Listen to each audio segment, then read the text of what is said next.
खंबा नाही, मला माहित नाही. 23 तारखेनंतर खंबाच खंबा.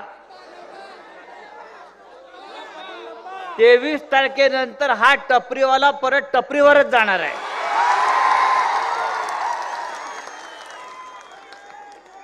हिंदू हृदय सम्राट शिवसेना प्रमुख बाळासाहेब ठाकरे यांनी अशा अनेक टपरीवाल्यांना आमदार केलं, खासदार केलं, मंत्री केलं, पण टपरीवाला लायकीवरच गेला. आता आपली जबाबदारी आहे की हा टपरीवाला परत या मतदारसंघात दिसता कामा नये. व्यासपीठावरील सर्व प्रमुख मान्यवर, उपस्थित मित्रांनो, एक तुफान इथे आलेलं दिसतंय मला, आणि हे तुफान महाविकास आघाडीचं आहे. या महाविकास आघाडीमध्ये शिवसेना आहे, काँग्रेस आहे, शरद पवार साहेबांची राष्ट्रवादी काँग्रेस आहे. आणि शिवसेना एकच लक्षात घ्या, गद्दारांची शिवसेना नाही. शिवसेना फक्त आपली, खुद्दारांची, निष्ठावंतांची. आणि जोपर्यंत हा ही निष्ठावंतांची फौज आपल्या पाठीशी आहे, तोपर्यंत आपली शिवसेना कोणीही चोरून घेऊ शकत नाही. अमित शाह येऊ द्या, नरेंद्र मोदी येऊ द्या, गौतम अडाणी येऊ द्या, एकनाथ शिंदे येऊ द्या, बाळासाहेब ठाकरेंची शिवसेना तीच उद्धव ठाकरे साहेबांची शिवसेना आणि तीच आपल्या सगळ्यांची शिवसेना.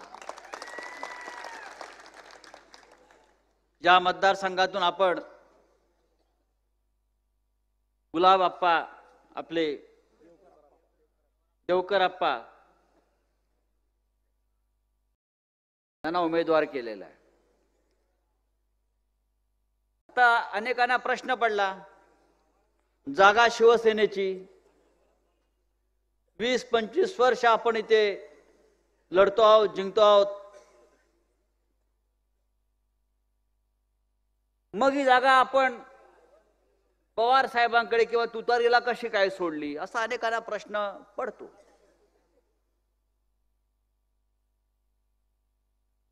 या व्यासपीठावरती 3 प्रमुख लोक आमचे आहेत. निलेश चौधरी आहेत, गुलाबराव वाघ आहेत, आमचे लकी अण्णा म्हणजे लक्ष्मणराव पाटील आहेत. हे तिघेही अत्यंत मजबूत उमेदवार इथे होते लढण्यासाठी, त्या गुलाबरावला पाडण्यासाठी. पण आम्ही सगळ्यांनी एकत्र बसून ठरवलं की देवकर आप्पांना त्याला पाडण्याचा अनुभव आहे.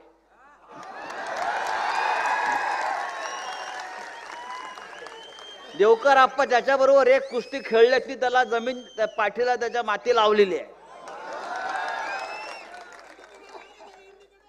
आपण हा पैलवान परत मैदानात आणूया आणि आमच्या सगळ्या लकी अण्णा असतील, गुलाबराव वाघ असतील, आमचा निलेश चौधरी असेल, या सगळ्यांनी आम्ही ठरवलं आता ही कुस्ती आपण परत लावायची.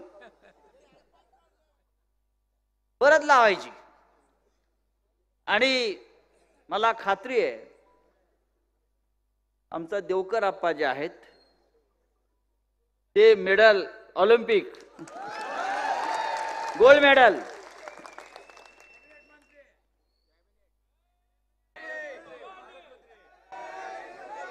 किती हजार मतांनी निवडून देणार त्याच्यावर ठरवणार.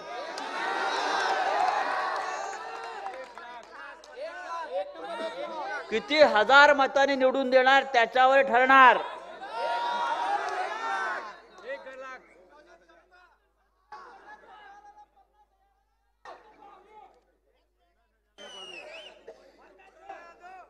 हा टपरीवाला विधानसभेत दिसणार नाही.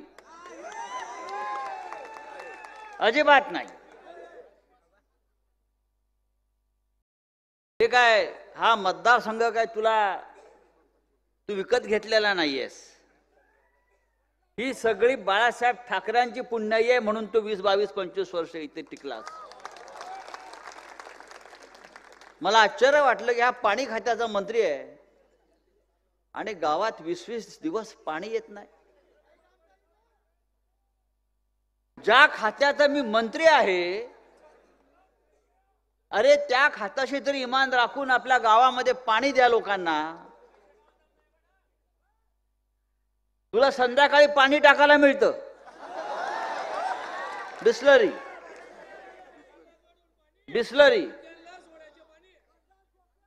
आणि आमच्या या गोरगरीब जनतेला, शेतकऱ्यांना, कष्टकऱ्यांना प्यायला पाणी नाही, महिलांना पाणी नाही.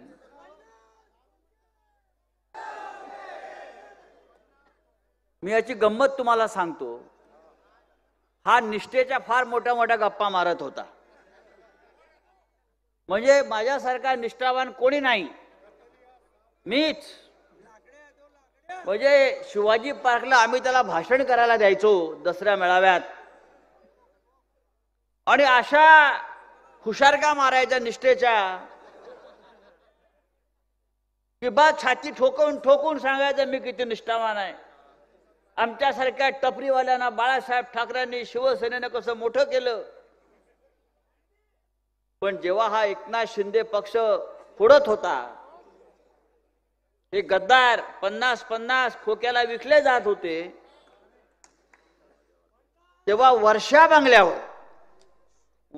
बंगल्यावर हे महाशय, त्याच्याबरोबर दीपक केसरकर आणि आणखीन 2 आमदार, हे आम्ही असे एका खोलीत बसलो. आपले उद्धव साहेब बिचारे सगळं पाहतायत काय चाललंय. माझीच लोक निष्ठावान, ज्या माकडांची मी माणसं केली, हे सगळे माझ्यावरती आता वार करतायत. तर मी गुलाबरावला म्हणालो, गुलाबराव तुम्ही सिनियर आहात, जुने आहात. मला असं कळलं की तुम्ही सुद्धा पळून चाललेला आहात. तुम्ही ही गांडूगिरी करू नका. तुम्ही फार मर्दानगीच्या गोष्टी सांगता. तुम्ही आवरा सगळ्यांना. तो हे महाशय म्हणतात उद्धव ठाकरेंसमोर, साहेब मला जावं लागेल. मी लोक का? माझ्या मागे ईडी लागेल. तुला ईडी कशी काय लागेल तुमच्या? तुम्ही काय केलं असं? म्हटलं माझ्या बँकेच्या खात्यावर कुठल्या तरी ठेकेदाराकडून 5 कोटी रुपये आलेत म्हणे, आणि ती चौकशी लागेल. हे विचार आहे, मी सत्य सांगतोय. माझ्या नाक उद्धव साहेबांच्या पायावर नाक रगडत होता हा माणूस. आणि एका क्षणात 25 वर्ष जे दिलं शिवसेनेनं, ते सगळं विसरून हा माणूस सुरतला पळून गेला. सुरतला आम्हाला सुरत तोपर्यंत माहित होती छत्रपती शिवाजी महाराजांनी ही सुरत लुटली, पण सुरतवाल्यांनी महाराष्ट्र लुटला, शिवसेना लुटली, आणि सगळे गद्दार घेऊन सुरतला गेले. सुरतला यांना 50-50 कोटी रुपये दिले. तिथून त्यांना घेऊन गुवाहाटीला गेले. गुवाहाटीवरून परत गोव्याला आले, आणि मग कडेकोट पोलीस बंदोबस्तात असे हे आले. हे अजून पोलीस बंदोबस्तातच फिरतायत, हिम्मत नाही एकट्यानं फिरण्याची. अरे तुमच्या मतदारसंघात तरी एकट्यानं फिरून दाखवा. मागे पुढे पोलीसच्या गाड्या. कारण बेईमान माणूस, गद्दार माणूस, भ्रष्ट माणूस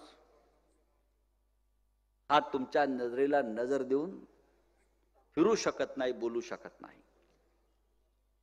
पहा, हे सगळे आमच्याकडे बसलेले लोक आहेत, निष्ठावान. आज रस्त्यावर जाई तिकडे त्या लोक गद्दार गद्दार गद्दार म्हणतात. ही तुझी कमाई आहे. रस्त्यावर तोंड लपवून फिरतो हा माणूस. मुंबईमध्ये सुद्धा उजळ माथ्याने फिरू शकत नाही हा माणूस. शिवसेनेमध्ये होता तेव्हा कसा छातीत पुढे काढून चालायचा. कसला लढवय्या हा बकवास माणूस, लोफर, लफंगा.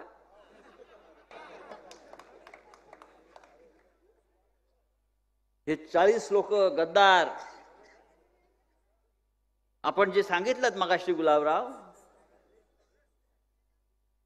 की यांनी उद्धव ठाकरे साहेब आजारी असताना, हा आपला नेता आजारी आहे, त्याच्यावरती अत्यंत गंभीर स्वरूपाची शस्त्रक्रिया झालेली आहे, त्याचे हात हलत नव्हते, त्यांना चालता येत नव्हतं, त्यांना बोलायला त्रास होत होता, ते आयसीयू मध्ये होते, आणि त्याचा गैरफायदा घेऊन या गद्दारांनी एकत्र येऊन उद्धव ठाकरेंचं सरकार पाडलं. इतका क्रूर आणि निर्घृण माणूस हा तुमचा पालकमंत्री.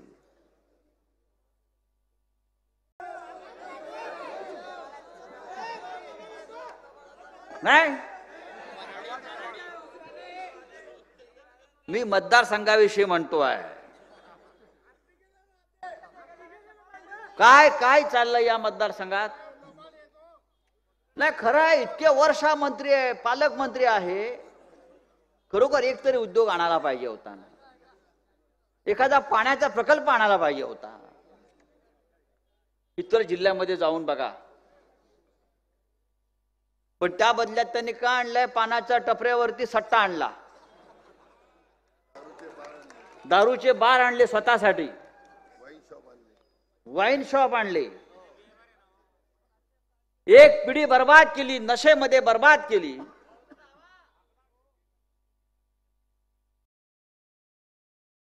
रेतीवाला, आता रेतीवाला पाहिजे की शेतीवाला पाहिजे, तुम्ही विचार केला पाहिजे.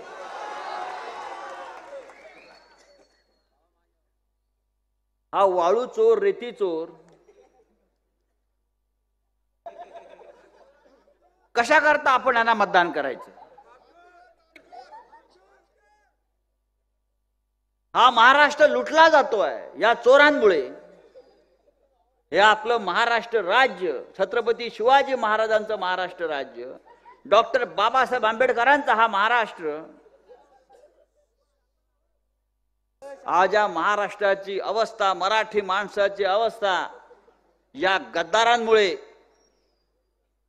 भिकाऱ्यासारखी झालेली आहे. भिकाऱ्यासारखी महाराष्ट्र विकायला काढलेला आहे. आणि अमित शहा, नरेंद्र मोदी या दोन गुजराती व्यापाऱ्यांनी महाराष्ट्राची राजधानी मुंबई, आपल्या सगळ्यांची मुंबई ही विकायला काढलेली आहे. हे आपण सहन करतो आहे. हा एकनाथ शिंदे हा मुख्यमंत्री,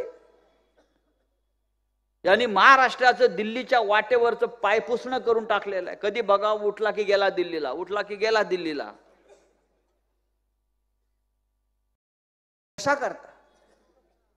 मुंबईतल्या सगळ्या महत्वाच्या जमिनी ज्या महाराष्ट्राच्या मालकीच्या, या सगळ्या जमिनी या नरेंद्र मोदी, अमित शहा, देवेंद्र फडणवीस त्या गौतम अडाणीला दिल्या.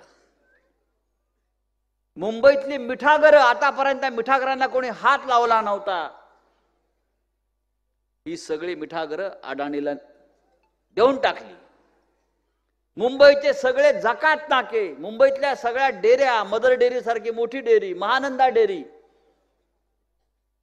या एकनाथ शिंदे, नरेंद्र मोदी, अमित शहानी गौतम अडाणीला दिली. मराठी माणसाची संपत्ती आपली आहे, ही महाराष्ट्राची संपत्ती आपल्या. आणि हे सगळे मंत्रिमंडळातले नामर्द लोक तोंडात मिठाच्या गुळण्या घेऊन गप्प बसलेले आहेत.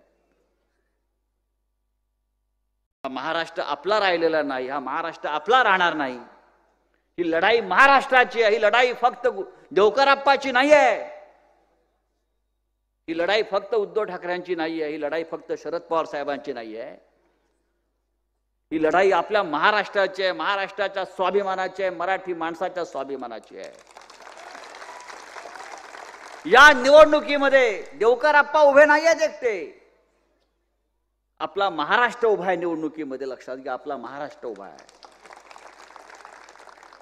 आणि म्हणून हा महाराष्ट्र वाचवायचा असेल आपल्याला, तर या गद्दारांच्या पार्श्वभागावर लाथा मारत असताना हा महाराष्ट्र आपल्याला पुन्हा एकदा एक संघ ठेवायचा असेल, तर या राज्यामध्ये आपलं राज्य परत आणावं लागेल आणि या गुजराती व्यापाऱ्यांचं राज्य घालवावं लागेल. तो नवीन त्यांनी प्रचार सुरू केलाय, कोण तो नरेंद्र मोदींनी, त्याचं नाव पण मला आठवत नाही प्रधानमंत्र्याचं, कारण तो प्रधानमंत्र्यासारखा वागतच नाही. आम्ही पंडित नेहरू पाहिले, आम्ही नरसिंहराव पाहिले, इंदिरा गांधी पाहिली, वाटायचं प्रधानमंत्री आहेत. हा व्यापारीच वाटतो, आलाय काहीतरी इथे.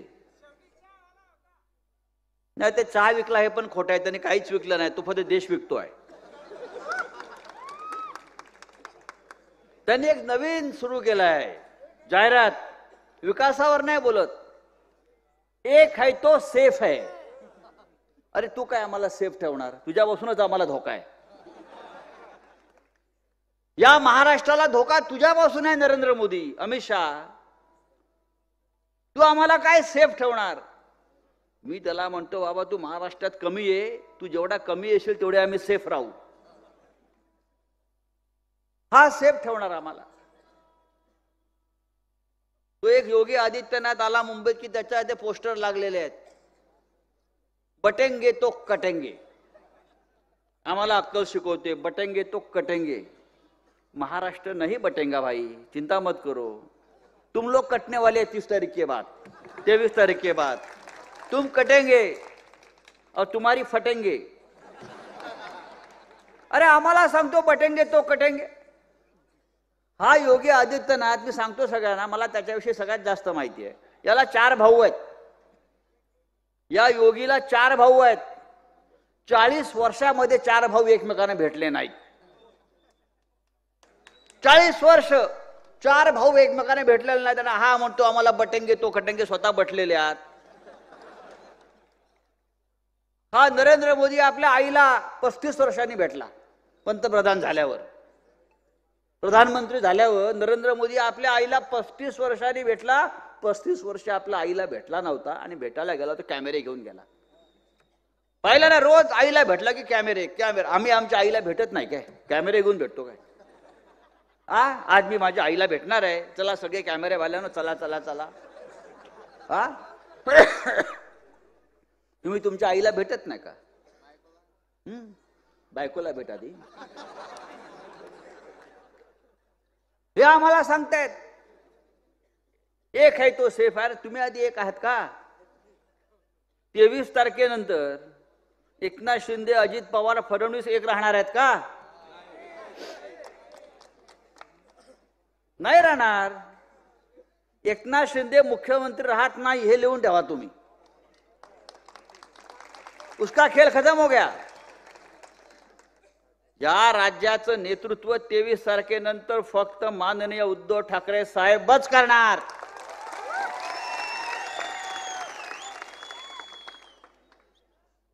एकच चेहरा आहे महाराष्ट्रामध्ये आश्वासक, आपला कुटुंब प्रमुख उद्धव ठाकरे.